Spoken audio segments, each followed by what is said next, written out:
Chaque génération a sa façon de voir les choses.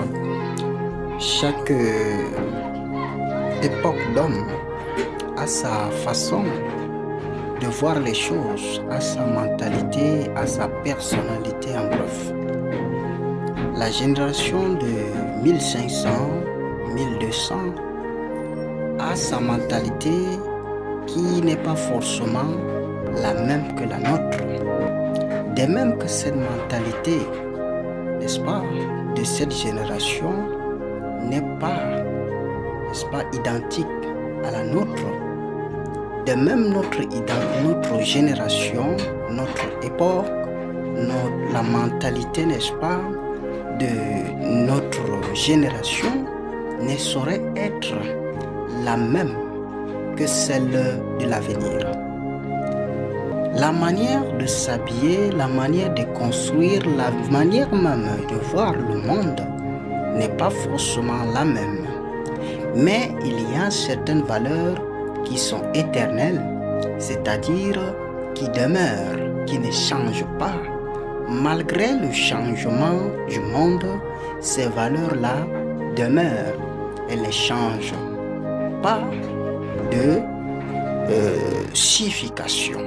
Ce sont des valeurs qui sont le fondement du développement, n'est-ce pas, que ce soit spirituel ou matériel du monde. Ces valeurs-là n'ont pas de couleur, elles n'ont pas d'odeur. C'est pourquoi elles ne changent pas, elles sont incorruptibles. La question, par exemple, de la vérité, la question de la liberté, de la justice, ce sont, n'est-ce pas, des questions qui ne changent pas. Malgré que les gens essayent de modifier ces questions-là, lorsqu'on dit quelqu'un dit la vérité, et on sait de quoi on parle. Lorsqu'on dit, n'est-ce pas, que quelqu'un applique la justice, ou bien quelqu'un est droit, on sait déjà de quoi on parle. Dans notre époque, l'époque du postmodernisme, il y a, n'est-ce pas, ce qu'on appelle le relativisme. C'est-à-dire, toute vérité, n'est-ce pas, sont égales. À chacun sa vérité.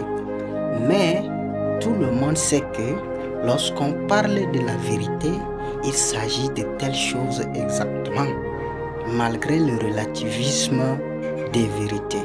Donc, c'est tout ce que je voudrais, n'est-ce pas, démontrer en cette matinée.